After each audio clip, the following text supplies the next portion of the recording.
ముందుగా సనాతన ధర్మ కుటుంబీకులందరికీ కూడా శుభాభివందనాలు.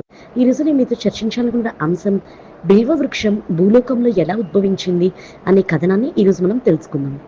ఒకరోజు వైకుంఠంలో లక్ష్మీదేవి శ్రీ మహావిష్ణువుకు సేవలు చేస్తూ ఉండగా సంతుష్టుడైనటువంటి శ్రీ మహావిష్ణువు ఏం వరం కావాలో కోరుకోమని చెప్తాడు. అందుకు ఆమె ఏ భార్య అయినా సరే భర్త అనురాగాన్ని కోరుకుంటుంది. మీ అనురాగం నాకు పుష్కలంగా లభిస్తున్నప్పుడు నాకంటే అదృష్టవంతురాలు ఎవరుంటుంది అని శ్రీహరిని అడుగుతుంది. ఆమె మాటలు విన్న శ్రీహరి ఆమెకు పరమేశ్వరుని అనుగ్రహం కూడా కావాలని ఆయన్ను ప్రసన్నం చేసుకోమని చెప్తాడు. తద్వారా ఒక లోకోపకారం కూడా జరగనున్నదని శ్రీహరి పలుకుతాడు. అలా శ్రీహరి అనుగ్రహం పొందినటువంటి లక్ష్మీదేవి భూలోకానికి చేరుకొని తపస్సు చేసుకునేందుకు తగిన స్థలాన్ని వెతుకుతుండగా అటువైపుగా వచ్చినటువంటి నారదుడు అనువైన చోటుని చూపిస్తాడు.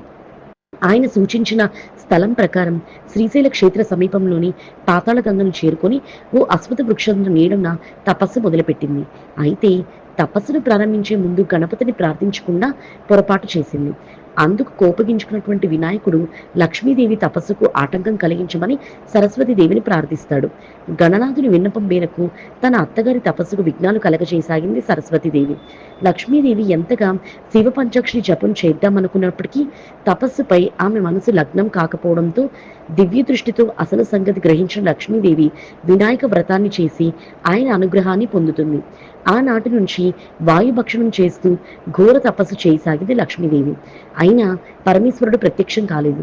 ఆమె చుట్టూ పుట్టలు పెరిగి అనంతరం ఆమె దేహం నుండి దివ్య తేజోమయ అగ్ని బయటపడి సమస్త లోకాలను దహించడానికి బయలుదేరుతుంది. ఇది చూసిన ఋషులు దేవతలు పరమేశ్వరునికి మొరపెట్టుకుంటారు. అప్పుడు పరమేశ్వరుడు నందీశ్వరుని భూలోకానికి పంపుతాడు. ఒక బ్రాహ్మణుడి వేషంలో లక్ష్మీదేవికి వచ్చినటువంటి నందీశ్వరుడు ఆమె మనోభీష్టం నెరవేరాలంటే రుద్రహోమం చేయాలని, అందుకు తగిన ఏర్పాట్లు చేసుకోమని, అయితే స్వామి నివేదనకు ఒక శరీర అవయాన్ని సమర్పించాలని చెప్పి వెళ్ళిపోతాడు. వెంటనే లక్ష్మీదేవి సప్త ఋషులను ఋత్విక్కులుగా నియమించుకొని ఏకాదశ రుద్రయాగాన్ని ప్రారంభిస్తుంది. యాగం నిర్విఘ్నంగా ముగియడంతో హోమగుండం నుంచి ఒక వికృత శక్తి స్వరూపం బయటకు వచ్చి ఆకలి ఆకలి అని కేకలు వేయసాగింది.